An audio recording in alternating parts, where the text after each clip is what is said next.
दोस्तों, आज मैं आपके लिए एक बहुत ही ज़्यादा इम्पॉर्टेंट वीडियो लेके आया हूं जिसमें मैं आज आपको इंग्लिश ग्रामर में नाम कैसे लिखें यानी how to write a name, Hindi के नाम को आप इंग्लिश में कैसे कन्वर्ट कर सकते हैं। ये इंग्लिश सीखने का पहला स्टेप होता है जिसमें आपको स्वर, व्यंजन और इनकी मात्राओं के प्रयोग को मैं कुछ नामों के माध्यम से बहुत ही अच्छी तरीके से आपको समझाऊंगा। और ये मेरी इंग्लिश ग्रामर का पहला वीडियो है। ऐसे मैं आपको कई सारे वीडियोस दूंगा अगर इस वीडियो में मुझे 1000 लाइक मिलते हैं दोस्तों। तो प्लीज इस टारगेट को पूरा कीजिए। और अगर आप चाहते हैं कि मैं इंग्लिश भी अपने चैनल पे यानी विक्की की पाठशाला पे इंग्लिश भी पढ़ाऊं तो प्लीज इस वीडियो को लाइक करें। तो चलिए अब वीडियो को स्टार्ट करते हैं। और सबसे पहले हम ये जानते हैं कि आखिर हमें इंग्लिश सीखने के लिए क्या सीखना पड़ेगा। देखिए, इंग्लिश एक लैंग्वेज है, आप जानते हैं कि इंग्लिश क्या है, एक लैंग्वेज है। अब इंग्लिश की लैंग्वेज को सीखने के लिए आपको 3 बातों पे बहुत ज्यादा ध्यान देना पड़ेगा। सबसे पहले इसके लेटर्स के बारे में।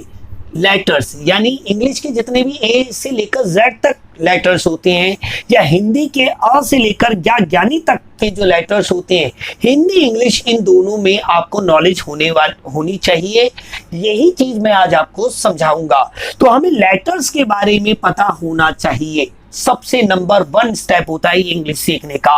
इसके बाद हमें वर्ड्स के बारे में पता होना चाहिए कि वर्ड्स क्या होते हैं यानी शब्द क्या होते हैं। जैसे कि नाउन क्या होता है, प्रोनाउन क्या होता है, एडवर्ब क्या होता है, वर्ब क्या होता है। ये सभी नाउन, ये सभी वर्ब के यानी क्लासिफिकेशन ऑफ वर्ड्स हैं ये। इसके बाद हमें सेंटेंस बनाने आनी चाहिए। तो डायरेक्ट बहुत सारे चैनल्स पे मैंने देखा है, किसी ने यहाँ से स्टार्ट किया है, किसी ने यहाँ से स्टार्ट किया है, बट मैं आपको लेटर से स्टार्ट करूंगा। तो इसलिए मेरे दोस्तों मैं आपसे रिक्वेस्ट कर रहा हूं कि ये वीडियो आप अंत तक जरूर देखें क्योंकि ये वीडियो आपके काफी काम आएगा। तो देखिए, सबसे पहले हम पहले पॉइंट को समझते हैं कि जो मैंने यहाँ पे स्वर लिखा है। देखिए, आपको स्वर कितने हैं, यहाँ से छोटा आ से लेकर री से ऋषि तक मैंने स्वर लिख रखे हैं। यहाँ पे लिखे हैं मैंने इनकी मात्रा के चिन्ह और यहाँ पे लिख रखे हैं मैंने इंग्लिश। तो 1 बाय 1 हम समझते हैं। छोटे आ की जो इंग्लिश होती है वो होती है ए। क्या होती है दोस्तों? ए। तो नो प्रॉब्लम, इसकी मात्रा का चिन्ह कोई नहीं होता। मतलब जब इस का पे कोई मात्रा नहीं है, इस का पे कोई मात्रा नहीं है तो इस पे छोटे आ की मात्रा है। जब किसी व्यंजन पे कोई भी मात्रा का चिन्ह नहीं होता तो उसका मतलब होता है कि उस पे छोटे अ की मात्रा होती है। अब बड़े आ की मात्रा का जो चिन्ह होता है वो एक डंडा होता है। इसके लिए इंग्लिश लिखी जाती है ए और डबल ए दोनों लिखी जाती है। तो यहाँ पे आपको कंफ्यूजन हो जाएगी कि कब आप ए लिखें और कब आप डबल ए लिखें। इसलिए मैं आपसे कह रहा हूं कि वीडियो आप अंत तक जरूर देखना, आपको ये सारे के सारे डाउट्स क्लियर कर दूंगा मैं आपको। फिर इसके बाद आता है छोटा ई। इसकी मात्रा हमारी सीधे हाथ की तरफ गिरती है जबकि बड़ी ई की मात्रा उल्टे हाथ की तरफ गिरती है। जैसे मैं एग्जांपल दूं, जैसे ये का है तो इस पे डंडा लगा, ये हो गया का। ऐसे ही जरा देखिए, ये हो गई छोटी ई की मात्रा, ये हो गई बड़ी ई की मात्रा। मैंने एग्जांपल दिया है आपको का पे कि मैं मात्रा के चिन्हों को समझा रहा हूं। अब छोटी ई के लिए तो हम आई लिखते हैं, नो कंफ्यूजन। बट बड़ी ई के लिए दोस्तों हम आई भी लिखते हैं और डबल ई भी लिखते हैं और कभी कभी हम वाई भी लिखते हैं। अभी आप वाई पे ध्यान मत दीजिए। तो यहाँ पे कंफ्यूजन आपको होगी कि कब मैं आई लिखूं, कब मैं डबल ई लिखूं। तो ये भी आपको बहुत ज्यादा समस्या आती होगी। अब बात करते हैं दोस्तों हम छोटे ऊ की। तो देखिए, छोटे ऊ की मात्रा का चिन्ह अगर बात करेंगे किसी व्यंजन के नीचे लगता है और उल्टे हाथ की तरफ जाता है, जबकि बड़े ऊ की मात्रा का चिन्ह देखिए ये सीधे हाथ की तरफ जाता है। तो ये मात्राओं के चिन्ह पे बहुत ज्यादा ध्यान देना आप, क्योंकि अगर आप सही मात्रा के चिन्ह को पहचानेंगे तो सही आप इंग्लिश लिखेंगे। छोटे ऊ के लिए हम यू लिखते हैं जबकि बड़े ऊ के लिए हम यू और डबल ओ दोनों लिखते हैं। तो यहाँ पे भी कंफ्यूजन आएगी आपको। ऐसे ही छोटे ए की जो मात्रा होती है वो किसी भी व्यंजन के सिर पर एक मात्रा लगती है जबकि बड़े ए की जो मात्रा होती है वो 2 होती है। बट इनके साथ डंडा नहीं होता दोस्तों, जबकि छोटे और बड़े ओ की मात्रा के चिन्ह में मात्रा के साथ में डंडा भी होता है। जैसे कि मैंने का लिखा, इसके साथ एक मात्रा, ये का लिखा, एक डंडा और 2 मात्रा। तो आप देख रहे हो कंफ्यूजन बिल्कुल नहीं होगी। इसमें केवल मात्राएं होती हैं, इसमें मात्राओं के साथ डंडे भी होते हैं। तो छोटे ए के लिए तो कंफ्यूजन नहीं है क्योंकि छोटे ए ई के ए के लिए ई लिखते हैं, जबकि बड़े ए के लिए हम ई और ए आई लिखते हैं। तो कंफ्यूजन जहां पे भी होगी इसे भी मैं शूट आउट करूंगा, आपको बताऊंगा कि कब हम ई और ए आई लिखते हैं।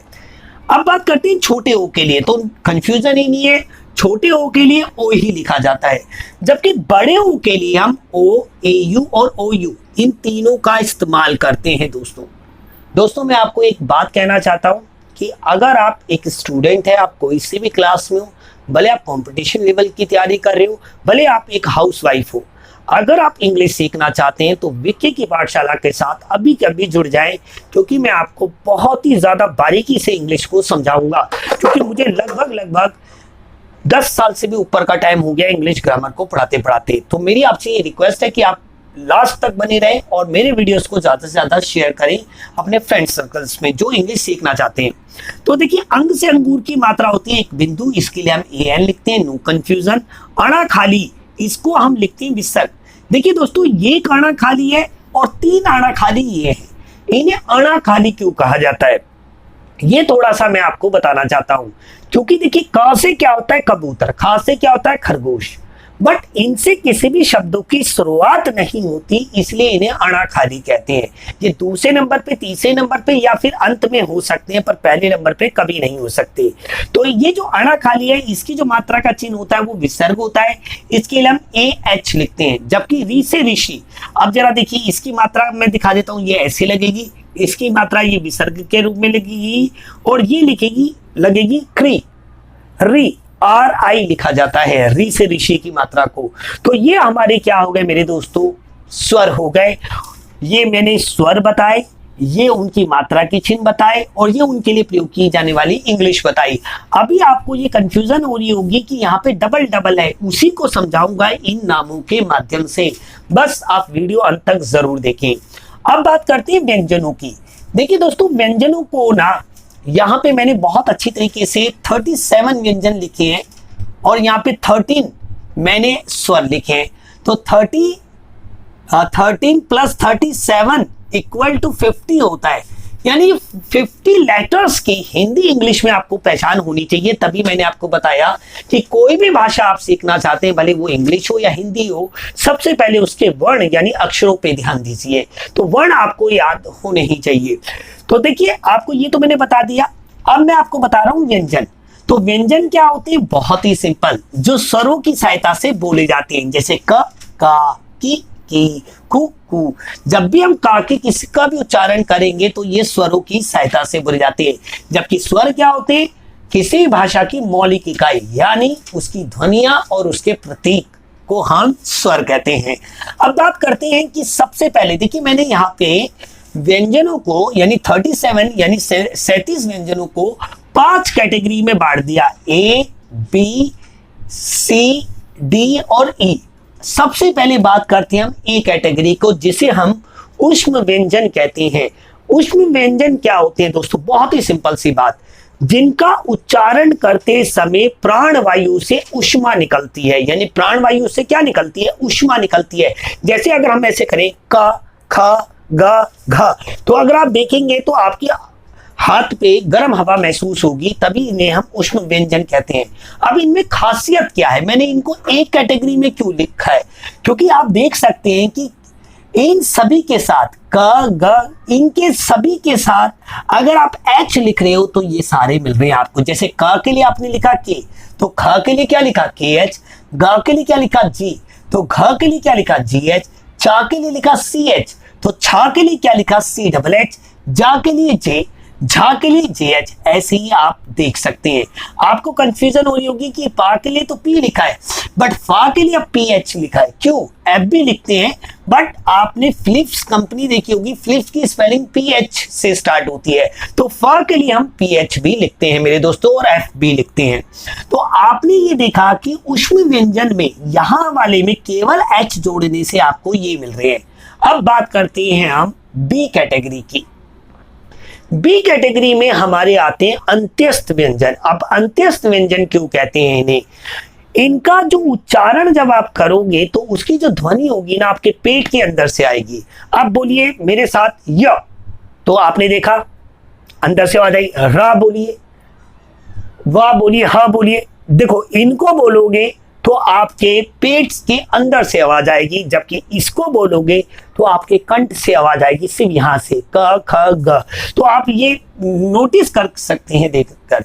तो या के लिए हम लिखते हैं, या के लिए हम लिखते हैं वाई, जबकि रा के लिए लिखते हैं हम आर, वा के लिए हम लिखते हैं वी, और हा के लिए लिखते हैं एच, माँ के लिए लिखते हैं एम, और ना नल के लिए हम लिखते हैं दोस्तों एन। बहुत ही सिंपल सी बात है, इसमें कुछ भी नहीं है, बहुत ही सरल सी बात। तो हमारे ये आपको समझ आएगा, ये हमारे ऊष्म व्यंजन है, ये हमारे अंत्यस्थ व्यंजन है। अब सी कैटेगरी की बात करते हैं। मैंने आपको बताया ये अणा खाली है और ये तीनों भी अणा खाली है। ये अणा के लिए हम कभी कभी डी लिखते हैं और कभी कभी आर भी लिखते हैं। इस वाले अणा के लिए हम एन लिखते हैं, इस वाले अणा के लिए भी हम एन लिखते हैं। ये हमारी तीसरी कैटेगरी हो गई। चौथी कैटेगरी में मैंने सा और सा से रिलेटेड दो रखे हैं। एक सा से सलेटी होती है जिसके लिए हम एस लिखते हैं, और एक सा से सलगम और एक सा से षटकोण होता है जिसके लिए हम एस एच लिखते हैं दोनों। तो इसलिए मैंने इसको अलग कैटेगरी में कर दिया। अब ई जो कैटेगरी है बहुत ही ज्यादा इंपॉर्टेंट है दोस्तों, इन्हें हम संयुक्त व्यंजन कहते हैं। अब इन्हें संयुक्त व्यंजन क्यों कहा जाता है समझिए, क्योंकि ये दो या दो से अधिक व्यंजनों से मिलकर बने होते हैं, इसलिए इन्हें हम संयुक्त व्यंजन कहते हैं। तो सबसे पहला होता है त्रा। तो जो त्रा होता है आधा ता और पूरे रा से मिलकर बना होता है, इसलिए ता के लिए तो हम क्या लिखते हैं टी, और रा के लिए क्या लिखते हैं आर। बहुत ही सिंपल। शा से क्षत्रिय, तो ये आधा का और पूरे शा से मिलकर बना होता है, इसलिए इसे हम के एस एच से लिखते हैं। जबकि सा से श्री के लिए हम एस एच आर लिखते हैं, और ज्ञा से ज्ञानी के लिए हम जी वाई लिखते हैं। तो ये हमारी संपूर्ण जानकारी हो गई। क्योंकि आप हिंदी से इंग्लिश सीखना चाह रहे हैं तो आपको हिंदी के वर्णों की जानकारी होनी चाहिए और इंग्लिश के वर्णों की भी जानकारी होनी चाहिए, तभी आप कुछ समझ पाएंगे। अब दोस्तों मैंने यहाँ पे कुछ नाम लिखे हैं ताकि मैं इनका कैसे प्रयोग करके नाम लिख सकता हूं ये आपको समझा सकूं। तो सबसे पहला नाम है रमन। तो रमन को जब आप लिखेंगे तो र के लिए आप क्या लिखोगे आर। आप देख सकते हैं कि रा के लिए हमने क्या लिखा आर लिखा, जबकि इस रा पे कोई मात्रा नहीं है। जब कोई मात्रा नहीं होती तो उसका मतलब क्या होता है कि छोटे आ की मात्रा होती है। अब इस छोटे आ की मात्रा का कॉन्सेप्ट आपको मैं समझाता हूं। देखिए दोस्तों, सबसे पहली बात तो ये समझिए कि छोटे आ की मात्रा का कोई चिन्ह नहीं होता।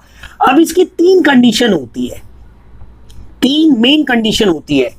अगर इस छोटे आ की मात्रा पहली व्यंजन के साथ लगी हो तो आपने ए 100% लिखना है। अगर इस छोटे आ की मात्रा अंतिम व्यंजन के साथ लगी हो तो आपने ए नहीं लिखना है। और यदि इस छोटे आ की मात्रा मध्य व्यंजन के साथ लगी हो तो उसकी दो कंडीशन बनती है। तो देखिए, अगर मध्य व्यंजन के बाद वाले पे भी छोटे आ की मात्रा होगी तो आप ए लिखेंगे, और अगर छोटे आ की मात्रा को छोड़ के कोई और मात्रा होगी तो आप ए नहीं लिखोगे। अभी मैं आपको इस एग्जाम्पल के माध्यम से समझाता हूं। सबसे पहले आपने रा के लिए क्या लिख लिया आर लिख लिया, यहां तक तो आपको समझ आ गया। अब इसमें किसकी मात्रा है छोटे आ की मात्रा है। अब छोटे आ की मात्रा है पहला व्यंजन है, इसलिए हम ए लिखेंगे। बहुत ही सिंपल। मां के लिए हम क्या लिखते हैं एम, क्योंकि आप बहुत अच्छे तरीके से जानते हैं कि पहले आपने लिखनी है इंग्लिश व्यंजन की, फिर आपने लिखनी है उसके स्वर की इंग्लिश। तो पहले रा के लिए हमने आर लिखा और फिर उस पे जो मात्रा थी छोटे आ की उसके लिए ए लिखा। तो ऐसी मां के लिए हमने क्या लिखा एन, और मां पे भी किसकी मात्रा है मेरे दोस्तों छोटे आ की ही मात्रा है। अब मध्य व्यंजन यानी बीच वाले व्यंजन पे दो कंडीशन बनती है कि मध्य व्यंजन के बाद वाले पे भी अगर छोटे आ की मात्रा हो तो देखिए इसके बाद वाले पे छोटे आ की ही मात्रा है, इस वजह से यहां पे हम ए लिखेंगे। और ना के लिए हम क्या लिखेंगे एन। अब इस ना पे किसकी मात्रा है छोटे आ की, इसलिए नहीं लिखाएंगे ए। पहली व्यंजन के साथ लिखी, अंतिम व्यंजन के साथ ए नहीं लिखा, मध्य व्यंजन के साथ हमने ए तब लिखा क्योंकि उसके बाद वाले पे भी छोटे आ की मात्रा थी। अब ये दूसरी वाली कंडीशन को समझाने के लिए मैं एक को नाम ले लेता हूं। मैंने एक नाम ले लिया रजनी, ठीक है, मैंने एक नाम रखा रजनी। तो रा के लिए हम क्या लिखेंगे आर। बहुत ही सिंपल सी बात। अब इस रा पे किसकी मात्रा है छोटे अ की मात्रा है, और छोटे अ की मात्रा पहले व्यंजन के साथ होने पर हम क्या लिखेंगे, ए लिखेंगे। ज के लिए हम क्या लिखेंगे, बहुत ही सिंपल सी बात, जे लिखेंगे। अब ये भी मध्य व्यंजन है जैसे कि ये था, बट इसके बाद वाले पे छोटे अ की मात्रा थी इसलिए ए लिखा। इसके बाद वाले पे छोटे आ की मात्रा नहीं है, यानी बड़ी ई की मात्रा है, इसलिए हम एन ए नहीं लिखेंगे। बड़ी ई की मात्रा के लिए अभी हम यहाँ क्या लिखेंगे, आई। तो ये बात आपको क्लियर हो गई होगी, छोटे आ की मात्रा का प्रयोग कैसे किया जाता है, ये बिल्कुल क्लियर हो गया होगा आपको। अब मैं आपको थोड़ा सा इसको आप नोट कर सकते हैं, मैं इसे रफ कर देता हूं ताकि आपको अगला नाम लिख के दिखाऊं। अब दूसरा नाम मैंने यहाँ पे लिखा है अक्षय। अक्षय कुमार हमारे देश के हीरो हैं, बहुत ही अच्छे। तो अक्षय, अक्षय जब आप लिखते हैं तो मैंने बहुत सारे विद्यार्थियों को देखा है कि वो अक्षय की स्पेलिंग गलत लिख देते हैं क्योंकि उन्हें संयुक्त व्यंजन के बारे में नहीं पता होता। तो छोटा आ अपने मूल रूप में है तो हम ए ही लिखेंगे, कोई दिक्कत नहीं, बहुत ही सिंपल। श्र से के लिए हमने क्या लिखना है, के एस एच, क्या लिखना है, के एस एच लिखना है। अब देखिए इस श्र पे किसकी मात्रा है, छोटे आ की मात्रा है, उसके बाद वाले पे भी किसकी मात्रा है, छोटे आ की मात्रा है। बीच वाले के साथ ए फॉर एप्पल आपने तब लिखना है जब उसके बाद वाले पे छोटे आ की ही मात्रा हो, और यदि किसी और की हो तो नहीं लिखना है, बहुत ही सिंपल सी बात है। तो हमने ए यहां लिखा, या के लिए हम क्या लिखेंगे, वाई लिखेंगे, और इस या पे किसकी मात्रा है, छोटे आ की। परंतु ये दोस्तों क्या है, अंतिम व्यंजन है, इसलिए हम ये नहीं लिखेंगे। तो रमन और अक्षय आपको समझ में आ गया होगा कि मैंने कैसे लिखा है। अब बात करते हैं गीता की। देखिए गीता पे हमारा जब हम गा के लिए तो क्या लिखेंगे, जी, बहुत ही सिंपल। गा के लिए तो आप सभी जानते हैं कि हम क्या लिखते हैं, जी लिखते हैं। यहां पे भी आप देख सकते हैं कि मैंने लिख रखा है गा के लिए जी। अब इस गा पे किसकी मात्रा है मेरे दोस्तों, बड़ी ई की मात्रा है, क्योंकि देखिए डंडा हमारा लगा है सीधे हाथ पे और मात्रा गिर रही है उल्टे हाथ पे, तो ये बड़ी ई की मात्रा है। अब बड़ी ई की मात्रा के लिए कंफ्यूजन आ गई कि आई लिखें या डबल ई लिखें, यू लिखें, ऐसी ये 5 मैंने राउंड में किए और यही कंफ्यूजन है। तो एक ही बारी में मैं आपको समझा देता हूं, बहुत ही सिंपल, कि बड़ी ई हो, बड़ा ऊ हो, बड़ा ए हो या बड़ा ओ हो, इन चारों की मात्रा, क्योंकि देखिए छोटे ई के लिए तो नो कंफ्यूजन, आई है, छोटे ओ के लिए यू ही है, छोटे ए के लिए ई है और छोटे ओ के लिए ओ है, तो वहां पे तो कोई कंफ्यूजन नहीं है। बट दिक्कत है हमारे बड़े वालों के साथ, जो हमारे दीर्घ स्वर कहलाते हैं। ये हमारे हाथ स्वर होते हैं और एक दीर्घ स्वर होते हैं।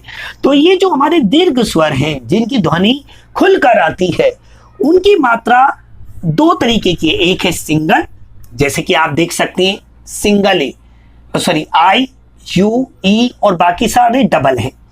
तो सिंगल मात्रा का प्रयोग कब होता है, डबल मात्रा का प्रयोग कब होता है, कब हम आई बड़ी के लिए आई लिखेंगे, कब डबल ई लिखेंगे, यू के लिए हम कब बड़े ऊ से उल्लू के लिए कब हम यू लिखेंगे, कब डबल ओ लिखेंगे। इसे समझने के लिए आप समझिए बस एक छोटी सी बात, अगर इन चारों में से किसी की भी मात्रा पहले व्यंजन के साथ है तो आपने इसकी डबल मात्रा का प्रयोग करना है, डबल मात्रा का। जैसे बड़ी ई के लिए आपने डबल ई का प्रयोग करना है, बड़े ऊ के लिए डबल ऊ का प्रयोग करना है, बड़े ए के लिए ए आई का प्रयोग करना है, बड़े ओ के लिए ए यू या फिर ओ यू, दोनों में से किसी का भी आप प्रयोग कर सकते हैं मेरे दोस्तों। बहुत ही सिंपल सी बात है, इसको समझना। और यदि पहले व्यंजन को छोड़कर, देखिए पहले व्यंजन के साथ लगी हो तो डबल, और पहले व्यंजन को छोड़कर कोई और हो, भले वो दूसरा हो, तीसरा हो, अंतिम हो, उससे कोई लेना देना नहीं है, तो फिर आपने सिंगल मात्रा का प्रयोग करना है। बहुत ही आसान बात है। तो देखिए ये गा के लिए हमने क्या लिखा, जी, बड़ी की मात्रा पहले व्यंजन के साथ है, इस शब्द के पहले व्यंजन के साथ है, इस वजह से हम क्या लिखेंगे, डबल ई लिखेंगे। ता के लिए हम क्या लिखेंगे, टी। अब इंपॉर्टेंट बात, यहां पे आ का डंडा आया है, तो यहां पे भी कंफ्यूजन है कि कब हम आ के लिए यानी आ से आम के लिए सिंगल ए लिखें और कब हम डबल ए लिखें। तो बहुत ही सिंपल, मैं इस आ का भी लोचा खत्म करता हूं आपके लिए। बहुत ही सिंपल सी बात है, आ अगर अपने मूल रूप में है, अगर आ अपने मूल रूप में है और यदि मात्रा रूप में है, देखिए मूल रूप के लिए तो आपने लिखना है डबल ए, और मात्रा रूप के लिए लिखना है आपने सिंगल ए। मूल रूप यानी ये, अगर आ किसी भी नाम में ऐसे लिखा हुआ है जैसे कायदे पे लिखा होता है तो आपने लिखना है डबल ए, और यदि वो मात्रा के रूप में लिखा हुआ है तो आपने लिखना है सिंगल ए। मूल रूप के लिए डबल ए और मात्रा रूप के लिए सिंगल ए। बहुत ही सिंपल सी बात। तो यहां पे आपने मात्रा रूप पे, इसलिए हम क्या लिखेंगे ए। कितना सिंपल है, बहुत ही सिंपल सी बात है। पूनम, अब मैं आपको लिख के दिखाऊंगा पूनम। पा के लिए हम क्या लिखेंगे पी। बहुत ही सिंपल। इस पा पे किसकी मात्रा है आप मुझे बताइए। बड़े ऊ से उल्लू की मात्रा है, बड़े ऊ से उल्लू की मात्रा है। अब बड़े बड़े ऊ से ऊन की मात्रा है, तो इस बड़े ऊ के लिए यू और डबल ओ दोनों का इस्तेमाल किया जाता है। परंतु ये पा इस शब्द का क्या है, पहला व्यंजन है, और पहले व्यंजन के साथ है तो हमने क्या इस्तेमाल करना है, डबल ओ। ना के लिए हम क्या लिखेंगे एन। अब इस ना पे किसकी मात्रा है आप मुझे बताइए। छोटे आ की मात्रा है ना, और छोटे आ की मात्रा है तो सिंपल सी बात है, इसके लिए ए लगेगा नहीं लगेगा ये डिपेंड करेगा उसके बाद वाले पे।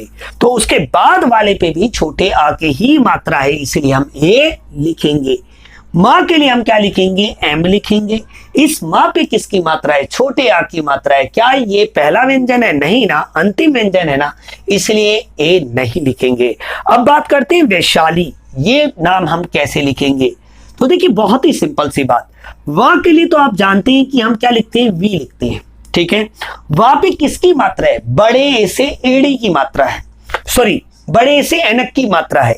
ये बड़े ए से ये बड़े ए की मात्रा है, ये देख सकते हैं आप, जिसमें दो मात्राएं होती हैं। तो दो मात्राएं वहां पे हम इसके लिए ई और ए आई दोनों का प्रयोग करते हैं। बट अभी कौन सा करें, क्योंकि ये पहला व्यंजन है, इसलिए अभी हमें क्या करना पड़ेगा मेरे दोस्तों, ए आई का प्रयोग करना पड़ेगा। बहुत ही सिंपल। शाह के लिए हम क्या लिखेंगे, एस एच लिखेंगे। बहुत ही सिंपल। आ के डंडे के लिए हम क्या लिखेंगे, ए लिखेंगे। ला के लिए हम क्या लिखेंगे, एल लिखेंगे। पर अब आ जाती है इंपॉर्टेंट बात। अब इस ला पे किसकी मात्रा आपको दिखनी है, बड़ी ई की। बड़ी ई की मात्रा आपको यहां भी दिख रही है, बड़ी ई की मात्रा आपको यहां भी दिख रही है। ये गा इस शब्द का पहला व्यंजन था, इसलिए डबल ई लिखेंगे, और ये ला इस शब्द का पहला व्यंजन नहीं है, तो इसलिए हम क्या लिखेंगे, आई। तो कंफ्यूजन खत्म। बड़ी ई हो, बड़ा ऊ हो, बड़ा ए हो या बड़ा ओ हो, इनमें से किसी की भी मात्रा किसी भी शब्द के पहले व्यंजन के साथ लगी है तो आपने डबल मात्रा का प्रयोग करना है, और यदि पहले के साथ नहीं लगी है तो आपने सिंगल मात्रा का प्रयोग करना है। तो मैं उम्मीद करता हूं कि इन नामों के माध्यम से आपको काफी हद तक समझ में आया होगा। अगला वीडियो में जो आपको बताऊंगा वो मैं आपको वर्ड्स के बारे में बताऊंगा, और यदि आप चाहते हैं कि मैं और भी ऐसे वीडियो बनाऊं, नाम की थोड़ी और प्रैक्टिस आपको कराऊं, तो मुझे कमेंट बॉक्स में जरूर लिखें, और इस वीडियो को ज्यादा से ज्यादा उन लोगों तक पहुंचाएं जिन्हें इंग्लिश 0 से स्टार्ट करनी है। तो मिलते हैं अगले वीडियो में। जय हिंद, जय भारत।